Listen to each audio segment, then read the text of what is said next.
We've got the goods, we've allocated or we've produced our goods, now it's time to allocate them and share them with people. There are a variety of different ways we can distribute goods to the public, and we're going to focus on a few of them today. First, we have random draw. This is when we determine who gets the products based on a lottery, sheer luck, drawing names out of a hat, etc. So some examples would be drawing cards for shelter beds, choosing war draftees, determining Powerball winners, etc. Personal characteristics, on the other hand, is the second one, and that's when we determine who gets products based on weight or height, ancestry, alphabetically by name, personal need, etc. So some examples of this in real life could include Social Security benefits, welfare benefits, hearts and kidneys that are being donated, choosing starters for basketball teams, etc. The third is performance-based, and this is when we determine who gets the products based on test scores, 10K results, quantity of sales, etc. So some examples could be running in a race, grades, scholarships, promotions, awards, etc. Fourth, we have willingness and ability to pay, and this is the one that we see most often here in the American economy. This determines who gets the products based on the amount of cash, goods, or services that one can sacrifice in exchange for another good or service. Examples could be most everything on the market-based economy, such as pizzas, houses, cars, college education, etc. Then the next one is first come, first served, and this is one that we probably see every day here in Staples because we have a lot of four-way stops, but determining who gets the products based on who is first in line, first on a list, first to a stop sign, etc. Some examples could be gym lockers at the University of Minnesota, Duluth. Goods in the former Soviet Union were based on a first come, first served basis, an intersection and a four-way stop, etc.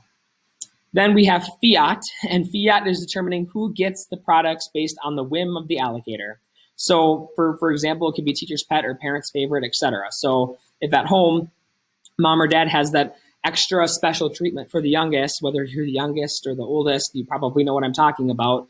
That special treatment for the youngest, the middle child just gets ignored sometimes, and then the oldest one is just kind of the first one, obviously, and expectations are up here, okay?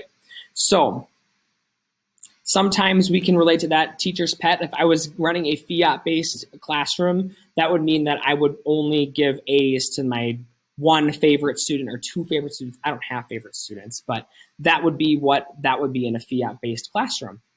And some examples would be anything that's under the allocator's control. So parents deciding how much candy they can eat for their kids, dictatorships, etc. Then we have voting.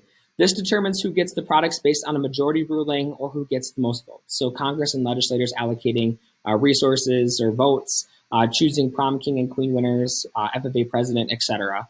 And then others would be combination of any of the methods listed previously. So an example would be a popular concert. You must be willing and able to pay to get into the concert at first, and then you must be first in line to get a seat. So we can combine some of these different allocation methods to create one that is based best for the economy. So I would know these different allocation methods because you will see them again on the test, I can guarantee you. And it's just kind of good information to know because we will build on this throughout the course. So we've produced the goods, we figure out how much to produce, we figured out how those goods are going to get produced. This answers our third question of how the goods get out into the public, all these different allocation methods. So briefly, I want you to review in your cheat sheet. I have some questions for you, and then we are going to go over the answers here in the next video. So thanks for watching, and we will see you in a few minutes.